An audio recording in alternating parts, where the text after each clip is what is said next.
사람들은 이 복음을 들었을 때, 예수님의 그 복음을 들었을 때 두 가지 반응을 보입니다. 감동하거나 혹은 거부하거나. 사도행전 3장을 보면 베드로가 예수님의 말씀에 대해서, 그 복음에 대해서 선포하는 그 장면이 나와요. 예수님에 대해서 증언하며 말씀을 전할 때 복음을 접한 사람들, 그 베드로의 말을 들었던 사람들은 마음에 찔림을 느꼈습니다. 죄 없는 자를, 죄 없는 예수를 우리가 죽였구나. 그 생각 때문에 마음에 찔림이 생겼어요. 그리고 그들이 죽인 사람이, 그 예수가 하나님의 아들인 것을 들었을 때 그 사랑에 감동되어서 회개의 고백이 나왔습니다. 그들의 입에서 회개의 고백이 나왔어요. 회개의 고백이 그들의 입술에서 터져 나왔을 때 하나님의 영, 성령께서 그들 가운데 임했습니다. 그리고 새로운 삶으로 나아갈 용기가 생겼고 변화를 이뤄서 하나님의 자녀로 거듭났습니다. 반면 이 사도행전 7장을 보면은 전혀 다른 이야기가 나와요. 스데반이 자신을 핍박하는 군중에게 복음을 전합니다. 복음을 접한 그들은 죄 없는 사람을 죽였다는 똑같은 찔림을 받았습니다.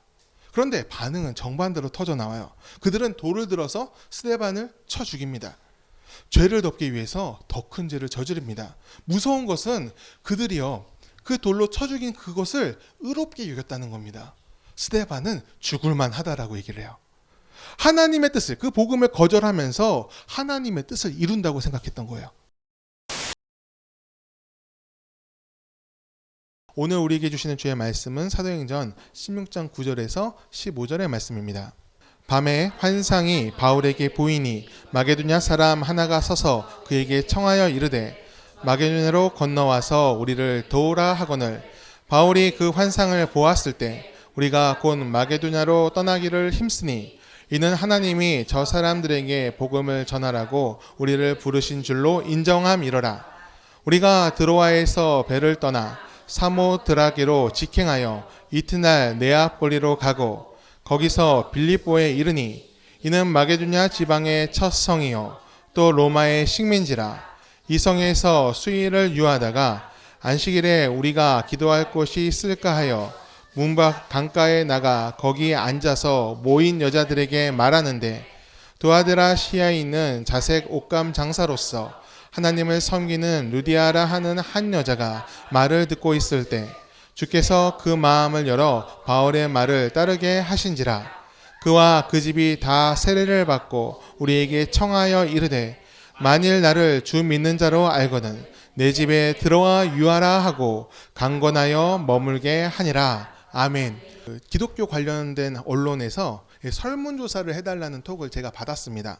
이 코로나 이후에 교회 사역이 많이 변했잖아요. 그것에 대해서 이제 설문조사를 해달라는 거예요. 이 질문이 굉장히 많았는데 한 15분은 한 것 같아요. 근데 그 중에서 제 눈길을 끄는 질문이 하나 있었습니다. 하루에 기도를 얼마나 하십니까? 이 목사님들 대상으로 하는 설문조사예요. 그런 질문이 있었어요. 그러고 밑에 이렇게 써 있습니다. 구체적으로 시간을 써달라는 거예요. 칸을 만들어 놨어요. 몇 시간, 몇 분 이렇게 써놔서 쓰게 하도록 해놨어요. 그걸 쓰려고 하니까 이게 마음이 묘해요. 이게 평가하는 건가? 그러면 얼마 정도 써야 될까? 그런 생각이 드는 거예요. 기도 시간을 많이 쓰면은 경건해 보이는 것 같고, 이 기도 시간을 적게 쓰면은 뭔가 문제가 많은 느낌, 그런 느낌을 들게 하는 질문이었어요. 여러분, 어느 정도 적어 넣으면은 이런 생각이 안 들까요? 죄책감도 안 들고, 이 정도면 충분하지, 만족감이 들까요? 저는 그 문항을 적으면서 이 질문이 좀 잘못됐다, 이런 생각이 좀 들었어요. 기도하는 시간이 많아 보여도 이 경건하지 않은 사람들 전 많이 봤기 때문입니다. 오히려 이 기도의 양을 내세우면서 나는 정말 기도 많이 하는 사람이야. 그러니까 나는 하나님의 뜻을 알아. 그러니까 여러분들은 제 말을 들어야 됩니다. 이렇게 말하는 사람들을 저는 종종 봐왔어요. 자기가 더 우월하고 자기가 더 하나님을 잘 안다. 이게 뭐예요? 교만이잖아요. 저는요, 질문을 이렇게 바꿨으면 좋겠어요. 하나님을 의뢰하시면서 기도하십니까? 이렇게 바꾸면 더 좋겠다. 그런 생각이 들었습니다. 이 의뢰한다는 것은 의지하며 신뢰하느냐, 그렇게 묻는 거예요. 그리고 그것은 곧 순종을 뜻합니다. 하나님을 의지하며 신뢰하며 그 뜻을 받는 것이 우리의 기도가 되어야 합니다. 때로는 내 뜻하고 다를 때가 있지 않습니까? 하나님의 뜻이. 그럴지라도 하나님의 뜻을 더 선하게 여기며 그 길을 기쁨으로 따르는 사람이 온전한 기도를 드리는 사람인 줄 믿습니다. 오늘 본문에 그런 사람이 한 명 나와요. 바울이죠. 이 바울은 갈라디아 지방을 이렇게 전도를 하고 있었어요. 1차 전도 여행 때 개척한 교회들이 있지 않습니까? 2차 전도 여행 때는 바울이 계획한 게 있어요. 그 교회들을 돌면서 정말 어렵게 개척했잖아요. 돌 맞아가면서 개척했잖아요. 그러니까 그들의 신앙을 격려하고 그 교회들을, 자기가 개척한 그 교회들을 반석 위에 올리는 것이 목적을 가진 전도 여행이었어요. 그는 그것을 위해서 하나님께 기도를 했습니다. 하나님을 위해 제가 나아갑니다. 나를 강하게 하소서. 내게 지혜 있게 하시고 또 믿음의 용기를 주옵소서. 핍박을 이기고 승리할 수 있도록 나를 도와주세요. 이렇게 기도를 했을 것 같아요. 이런 기도를 할 때 하나님이 도와주셔야 됩니까? 아니면 안 도와주셔도 괜찮습니까? 당연히 도와주셔야죠. 주님을 위해서 간다는데 나를 기억해 주셔야죠. 힘 주시고 길을 열어 주셔야죠.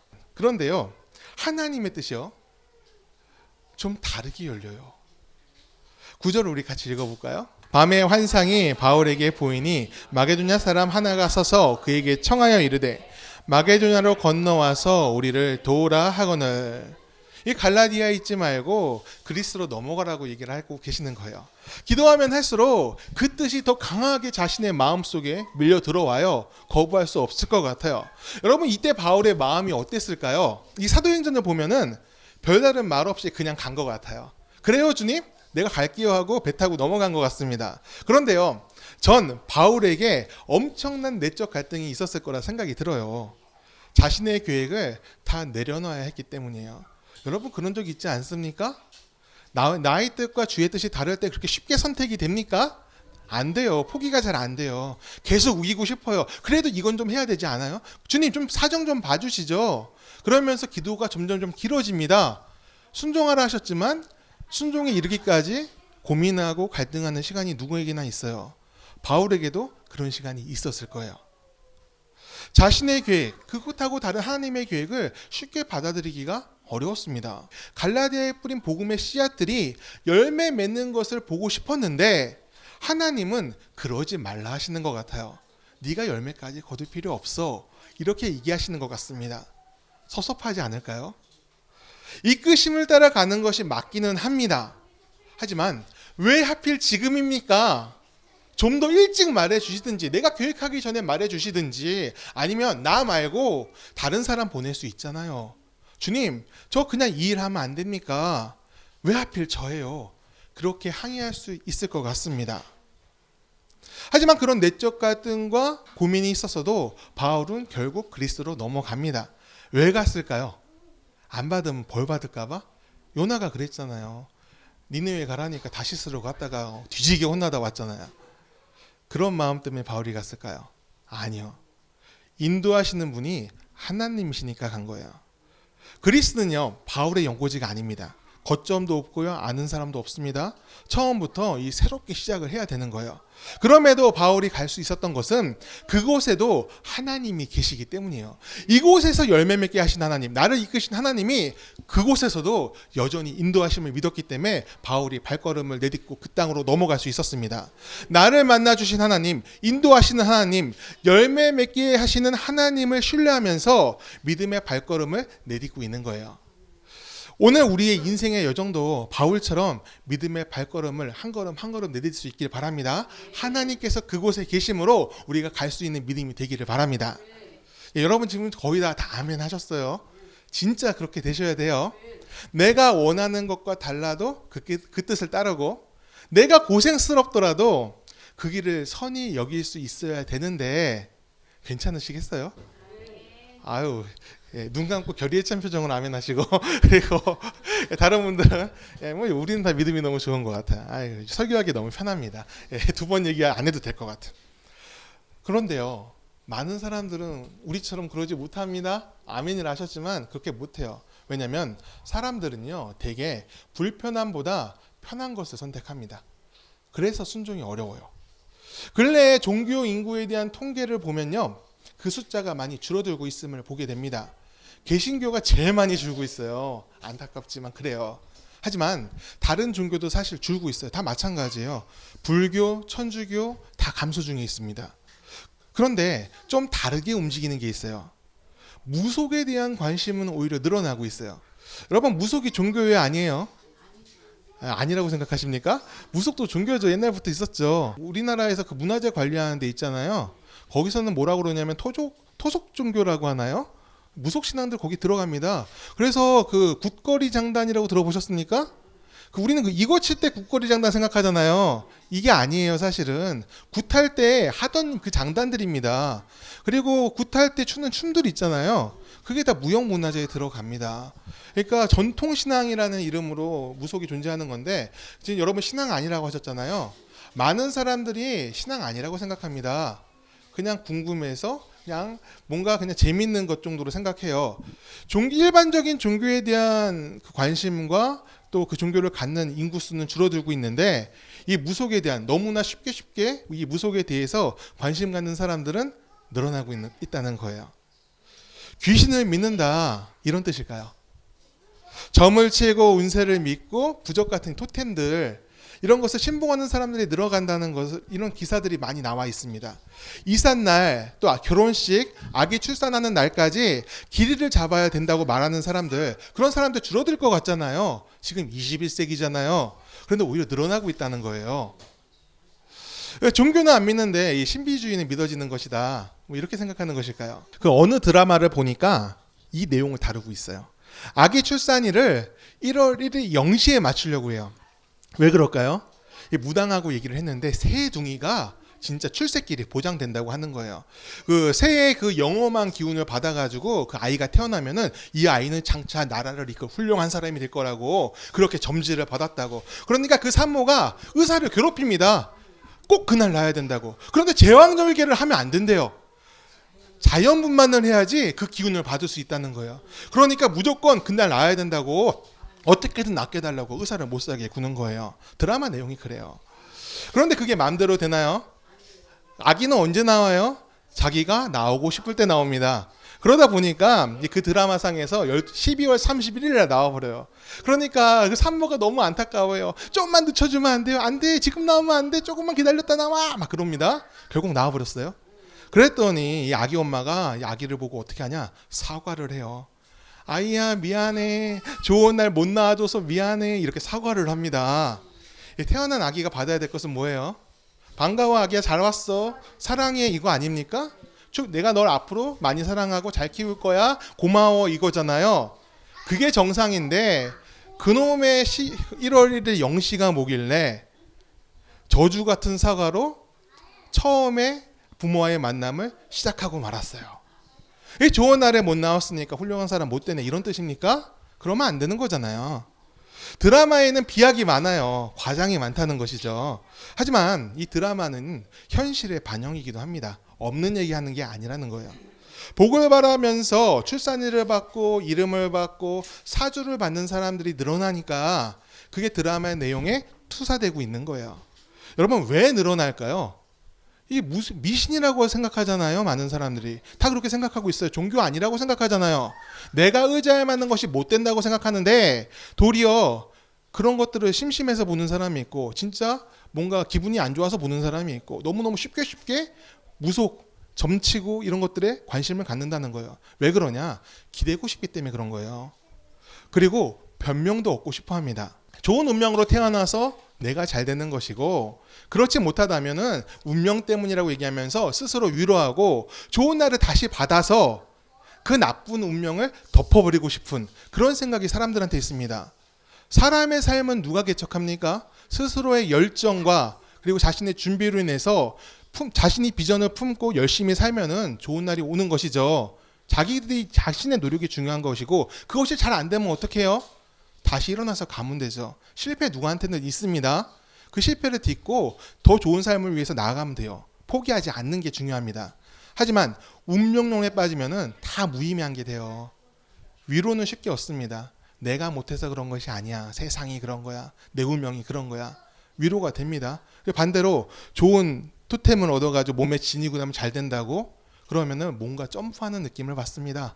신분도 점프하고 다 점프할 수 있을 것 같아요. 응원은 받은 것 같아요. 거기에 만족해 버리는 거예요. 그러면요, 우리는 하나님 믿는 사람들이잖아요. 하나님의 도움을 구하는 것은 어떻습니까? 여러분들은 전부 다 이게 제일 좋다고 하겠죠. 하지만 안 믿는 사람들한테 무속의지하지 말고 하나님의 도우심을 구하라고 그렇게 얘기했을 때 그들은 어떤 반응을 보일까요? 여기엔 두 가지 문제가 있어요. 첫째는 믿지 못하겠다는 반응이 나올 거예요. 이 성경의 내용을 못 믿어서 그럴 수도 있고요. 또 하나님의 도우심을 체험하지 못해서 그럴 수도 있습니다. 하지만 요즘은요, 그런 거는 두 번째, 세 번째로 밀립니다. 첫 번째는 이런 얘기를 할 거예요. 교회 다니는 사람들이 더하더라. 이런 얘기를 하게 될 거예요. 그 뜻을 받드는 사람들은 내가 믿지 못하겠다. 그런 얘기를 하는 사람들이 오늘날 많이 있어요.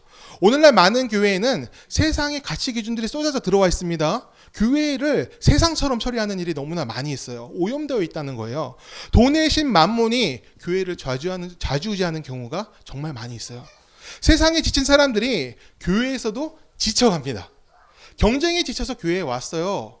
근데 교회에서도 믿음 경쟁, 충성 경쟁을 시킵니다.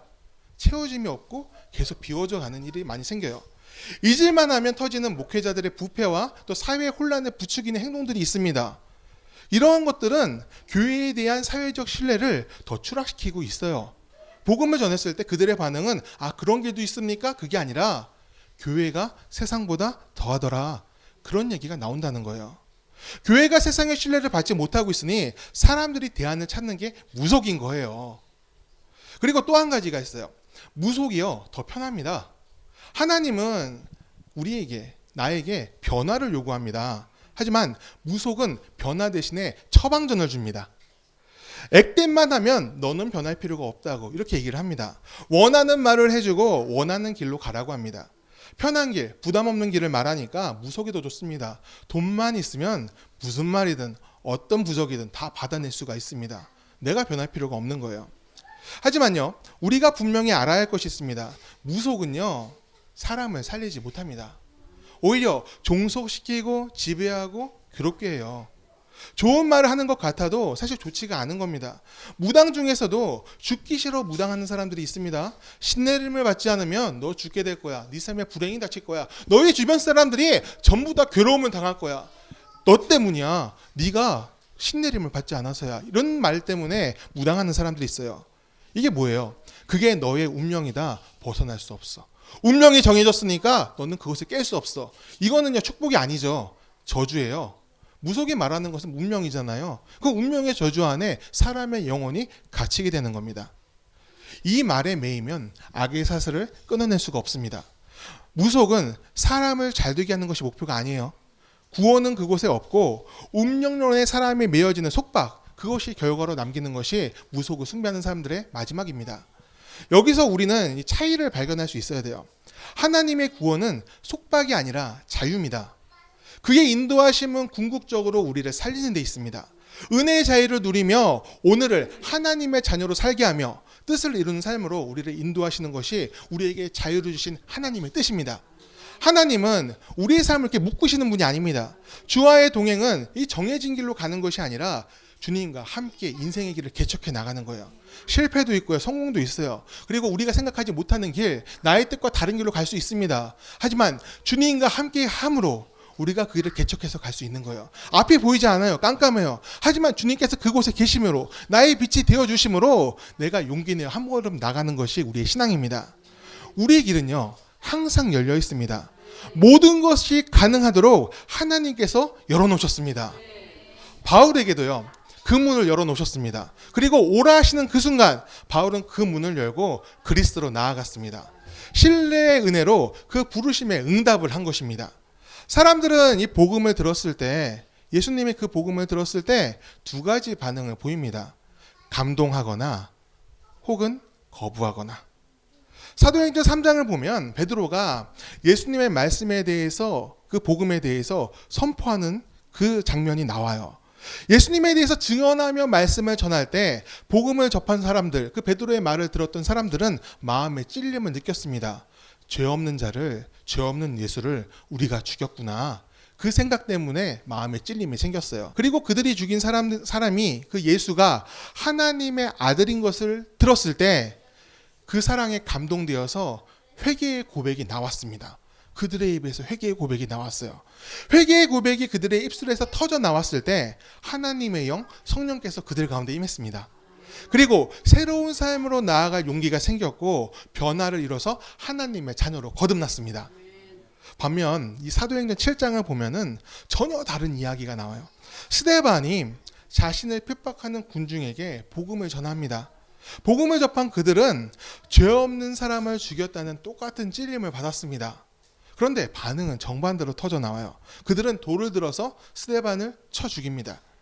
죄를 덮기 위해서 더 큰 죄를 저지릅니다. 무서운 것은 그들이요, 그 돌로 쳐 죽인 그것을 의롭게 여겼다는 겁니다. 스데반은 죽을만 하다라고 얘기를 해요. 하나님의 뜻을, 그 복음을 거절하면서 하나님의 뜻을 이룬다고 생각했던 거예요. 복음에 감동된 사람은 사람을 살리는 선택으로 나아갑니다. 내가 하나님의 이름으로 행한다면서 누군가를 핍박하고 누군가를 무너뜨리고 누군가를 죽이고 있다면 그것은 복음이 아니라 사탄의 유혹일 확률이 큽니다. 원수까지도 용서하며 품으며 계속된 교회를 만들어주신 분이 누구십니까? 우리 예수님이시잖아요. 그렇다면 우리가 그렇게 가는 것이 맞아요. 왜 그렇게까지 합니까? 라고 누군가 묻는다면 이렇게 얘기할 수 있어야 돼요. 예수님이 우리의 마음에 계시기 때문입니다.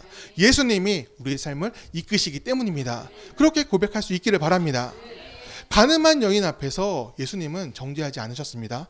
나도 정죄하지 않으니 다시는 죄를 짓지 말아라. 그렇게 말씀하신 예수님이 우리 안에 계십니다. 성령으로 계시죠. 그 이끄심을 따라 우리는 가야 될 필요가 있어요.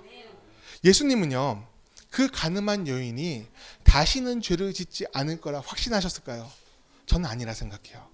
사람한테 완벽함이 어디 있습니까? 또 죄질 수 있죠. 또 잘못된 길로 갈 수 있어요. 하지만 예수님께서 선택하신 것은 용서였어요. 그것은 다시 한번 기회를 주는 거예요. 그게 복음입니다. 우리 안에 있는 복음이 그 복음입니다.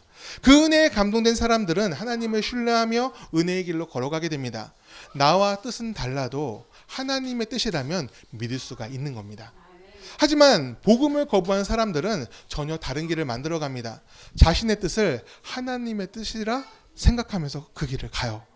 열왕기상을 보면은 아합 왕이 나봇의 포도원을 뺏는 이야기가 나옵니다. 처음에 포도원을 팔라고 얘기를 하죠. 그런데 나봇이 안 판다고 그래요. 왜 안 판다고 해요?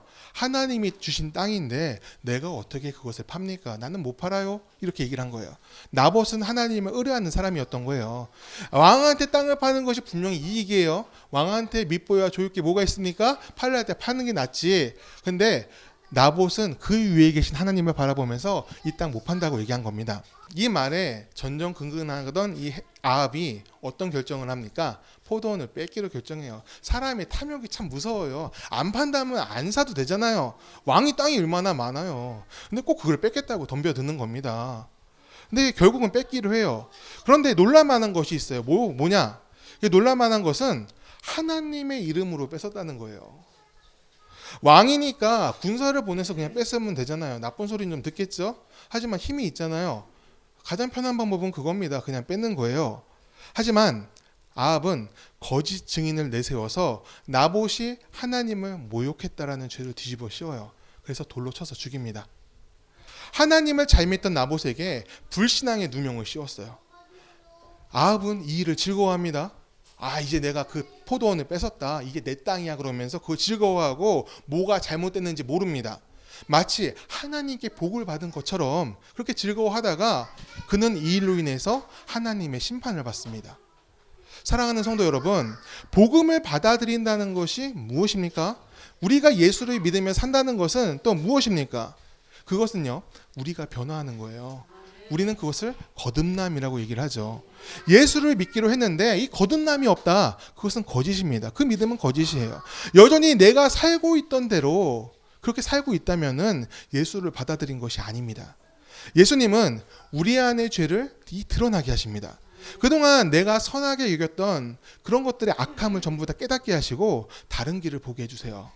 그런데 그 길이 내가 원하는 길이 아닌 경우가 많습니다. 윤리 도덕적인 문제가 아니라 삶의 지향점, 목표, 즐거움을 누리는 지점이 하나님의 뜻과는 다를 때가 많아요. 나는 일로 가고 싶은데 주님의 뜻은 이쪽에 있는 경우가 많다는 거예요. 그런 일이 생겼을 때 우리는 그 뜻에 순종할 수 있겠습니까? 그런 의심이 들 때 오늘 바울의 선택을 우리가 기억했으면 좋겠어요. 자신을 부르시는 하나님의 음성에 순종해서 그리스도로 나아갔던 바울의 마음이 우리의 마음이 되기를 바랍니다. 두려움보다 하나님을 따르고자 했던 은혜의 감동이 섞었던 그 바울의 마음이 우리의 마음이 되기를 간절히 축원합니다. 그리스도로 간 바울은 첫 관문인 빌립보에서 아주 귀중한 사람을 만나요. 자색 옷감장수 누구죠? 루디아를 만나요. 이 성경에서는 아주 짤막하게 그녀가 그리스도에서 처음으로 바울이 전도한 그리스도인이다 이렇게만 기록을 합니다. 그런데 그게 다가 아닙니다. 제가 장전에 성지순례를 갔잖아요. 이 성지순례를 갔는데 그때 이 빌립보로 갔습니다. 유적지가 남아있어요. 그곳에는요 루디아 기념교회를 아주 깔끔하게 잘 단장해 놓은 그런 유적지가 성지가 있어요. 사진 제가 그래서 가져왔는데 한번 보시겠어요? 예, 제가 일부러 멀리서 찍었어요. 숲이 되게 이쁩니다. 이뻐서 그 숲 가운데 저렇게 기념교회를 만들어 놨습니다. 실제로 저기서는 지금도 그 정교회에서 예배를 한다고 그래요. 다음 사진도 한번 보여주세요. 예, 요거는 루디아가 옷감을 빨고 있었다고 여겨지는 개울가에 만들어 놓은 세례터입니다. 저 가운데 십자가 모형 보이시죠? 저기서 세례를 준다고 얘기를 해요. 여기서요 아주 재미난 이 가이드 선생님한테 재미난 이야기를 들었어요. 사람들은 이 루디아를 말할 때 그냥 비단 파는 사람, 옷감 파는 사람 정도로 생각을 하는데 아니면 이제 옷감을 빨고 있던 여인 정도로 생각하는 경우가 있습니다. 그런데 그게 아니라는 거예요. 옷감 중에서 그 여러 가지 색깔이 있지 않습니까? 자색은요 굉장히 비싼 옷감이에요. 색깔 내기가 어려워요. 오늘날처럼 화학재료 없지 않습니까? 그럼 뭘로 내냐? 열매로 내는 거예요. 과일 열매로 옷감에 색을 묻히는 건데 자색은 정말 내기 어렵다는 겁니다. 그래서 자색 옷감은 굉장히 비싼 재료예요. 동양도 그렇고 서양도 그렇습니다. 이 귀족이나 있는 옷인 것이죠. 그 옷감을 다뤘다는 것은 그가 그 지역의 유지였다는 뜻이에요. 그리고 굉장히 큰 네트워크를 갖고 있던 사람이었을 거라는 거예요. 왜냐하면 자색 옷감은 비싸다고 했잖아요. 지역 사람들이 입는 옷이 아니에요. 귀족들을 위해서 여기저기 수출하고 네트워크에 따라서 파는 옷이라는 거예요. 그러니까 이 루디아는 여자였어도 굉장한 능력을 가졌던 사람이고 그가 바울의 복음을 받아들인 것은 그 지역의 굉장히 큰 이슈, 사건이었을 거라는 거예요. 전승에 따르면 루디아는 자신의 집을 교회로 썼어요. 그곳에서 자신의 영향 안에 있는 사람들을 다 불러 모읍니다. 그리고 복음을 전하고 함께 예배 드렸습니다. 여러분 루디아가 지역 유지라고 했잖아요. 그 자리에 안 가면 될까요? 안 될까요? 군대에서 제가 이제 병사일 때 일이에요. 이거는 병사일 때 그 사단장이 기독교인이었어요. 그랬더니 그 밑에 간부들이 전부 다 나와요. 교회로. 병사일 때니까 다른 군종 목사 계실 때예요. 그때 전부 다 나와요. 진짜 한 2년 동안 열심히 나오더라고 다들. 근데요 그 다음 사단장이 불교신자가 왔어요. 3분의 1로 줄었습니다. 머리통이 바뀌니까 그 밑에도 줄줄이 다 바뀝니다. 뭔가 위기에서 전도를 하면 그렇게 됩니다. 근데요 루디아는 어떤 전도를 했을까요? 난 영향력이 큰 사람이니까 우리 집에 다 모여 그랬을 때 지역 사람들 다 모이게 했을까요? 좀 달랐어요. 왜냐하면 빌립보 교회가 끝나지 않아요. 그 이해도 나옵니다. 그 훗날 바울이요 그 로마 감옥에 갇히죠. 그랬을 때 그 사실 바울이 한번 전도했던 곳에 또 간 기록은 별로 없습니다. 바울은 순회 전도자잖아요. 한 번 가면 다른 데로 가는 겁니다. 다시 안 가요. 빌립보 교회를 또 갔다는 기록도 사실 없어요. 많이 가봐야 한 번 갔을까? 그렇게 연락을 오랫동안 안 하면 어떻게 돼요? 연락이 끊어지고 멀어지고 잊혀져 갑니다. 인간관계는 다 그렇습니다. 근데 바울이 로마 감옥에 갇혔을 때 빌립보 교회에서 사람을 보내요. 사람을 보내서 바울을 위로하고 그가 이제 쓸 영치금까지 보내줍니다. 당신의 삶이 공고하지 않기를 바랍니다. 이 어려웠던 순간 우리랑도 있을 때 어려웠지 않습니까? 지금도 어렵지만 믿음으로 이겨내기 원합니다. 위로를 해줘요. 그래서 바울이 거기에 감격을 해요. 그래서 편지를 씁니다. 그 편지가 뭐예요? 빌립보서예요. 예. 그렇게 바울과 끈끈한 인연이 있습니다. 아주 오랫동안 그 교회가 유지됐다는 것이죠. 여기에는 어떤 일을 생각할 수 있느냐? 루디아의 헌신을 생각할 수 있는 거예요. 그가 자신의 가진 것으로 위세를 부리면서 교회에 대장하지 않았다는 거예요. 사람들을 섬기고 어려운 사람들을 도우면서 교회가 진짜 하나님의 성전이 될 수 있도록 만들어 갔다는 겁니다. 진실함으로 그가 만난 하나님을 전했고 그 말씀을 실천하면서 본이 되었습니다. 계급사회에서 지배층이 계급이 낮은 사람을 돕는다는 것은 쉬운 일이 아닙니다. 손해보는 것 같잖아요. 내가 초라해지는 것 같잖아요. 그래서 어렵습니다. 그렇게 하지 않습니다. 하지만 루디아는 달랐어요. 그는 복음의 진리를 지키려고 너무나 애썼던 사람입니다. 왜 저렇게까지 하지? 그저 신에게 잘해서 신에게 잘 보여가지고 그냥 복을 받으면 되는 거잖아. 그렇게 생각할 수도 있었습니다. 다른 신들은 다 그랬으니까 많이 바치면 많이 얻는다. 이거 아닙니까? 근데 하지만 루디아는 좀 달랐어요. 루디아는 그저 내게 복을 줄 신을 찾은 것이 아니라 복음에 감동된 하나님의 자녀가 되었기 때문에 그래요. 자녀니까 부모 대신 하나님의 뜻을 따르는 것이 너무나 당연하고 기뻤습니다. 잠언 19장 21절 우리 한번 같이 보겠습니다. 사람의 마음에는 많은 계획이 있어도 오직 여호와의 뜻만이 완전히 서리라. 아멘. 할렐루야. 우리는요 루디아처럼 이 복음의 은혜에 감동된 사람들이십니까? 예수님의 희생과 내려놓음 그 사랑에 감동되어 그리스도인이 된 것이 맞습니까? 더 크게 얘기해 주세요. 아멘. 아멘. 그렇죠. 맞아요. 그 사랑의 감동이 우리를 변화시킨 것이라면 끝까지 하나님을 신뢰하며 삶의 발걸음을 걸어가길 바랍니다. 우리의 생각보다 또 뜻보다 더 깊고 더 넓고 더 선하신 하나님의 뜻을 우리가 오늘 믿으면서 오늘의 선택을 만들어 갈 수 있기를 축원합니다. 모든 길에는요 어려움이 있습니다. 하나님의 길도 마찬가지예요. 주님께서 인도하신다고 다 형통하다? 아니에요. 고난이 있어요. 그리고 선택의 갈등도 있습니다. 즐거움으로 시작했어도 그 과정에는 고통과 갈등 같은 어려운 선택들이 존재하고 있어요. 우리가 그 선택의 길에서 하나님의 우리 주님의 음성을 듣고 뜻을 깨닫는 지혜를 얻기를 바랍니다. 그리고 이 지혜를 얻었다면 옳은 선택을 이루시기를 축원합니다. 왜 그 길로 갔습니까? 왜 쉬운 선택을 하지 않았어요? 누군가 우리한테 이렇게 묻는다면은 하나님께서 그곳에 계심으로 제가 그리로 갔습니다. 그렇게 말할 수 있기를 바라요. 주님께서 나를 이끄셨습니다. 이렇게 고백할 수 있는 우리들이 되기를 간절히 축원합니다. 오늘도 주님의 길로 나아가는 덕유의 성도님이 되시기를 간절히 축복합니다. 이제 찬양과 같이 기도할 텐데요. 하나님의 뜻을 따르는데 내가 부담을 느끼고 있다면 그건 제대로 가고 있는 거예요. 부담이 너무 없어. 난 너무나 일이 잘 돼. 이렇게 생각하고 있다면은 뭔가 다시 한번 되돌아봐야 돼요. 왜냐하면 우리는 연약하잖아요. 우리의 선택은 항상 옳지 않잖아요. 옳은 길을 생각했을 때 책임감을 부담스러워합니다. 그리고 그 선택에 대한 확신이 없어요. 우리는 그런 존재예요. 하지만 그 길이 선함을 느끼면서 그래도 가야지라는 말이 내 안에 있다면은 우리는 잘못된 길로 가고 있는 것은 아닙니다. 죄악에 대한 부담이 아닌 선을 이루는 부담을 느끼는 것이라면 감사하면서 감당할 수 있는 믿음을 갖기를 바랍니다. 세상이 많이 어렵습니다. 경제적으로 어렵다 이게 전부가 아닙니다. 강팍해져 가고 있어요. 이 강팍해지는 세상에 우리가 하나님의 사랑으로 또 은혜로 또 그 축복을 그 은혜의 복을 흘려보낼 수 있는 축복의 통로가 되기를 바랍니다. 우리 다 같이 찬양합니다.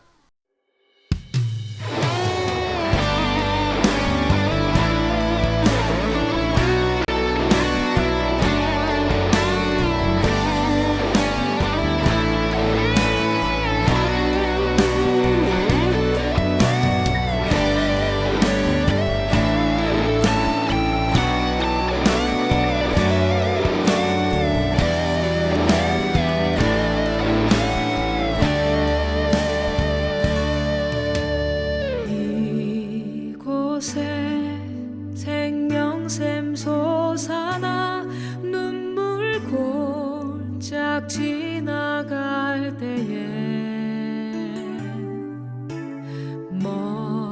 머잖아 열매 맺히고 웃음소리 넘쳐나리라. 이곳에 생명샘 솟아나 눈물 골짝 지나갈 때에 머잖아 열매 맺히고 웃음소리 넘쳐나리라. 꽃들도 구름도 바람도 넓은 바다도 찬양하라 찬양하라 예수를. 하늘을 울리며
예수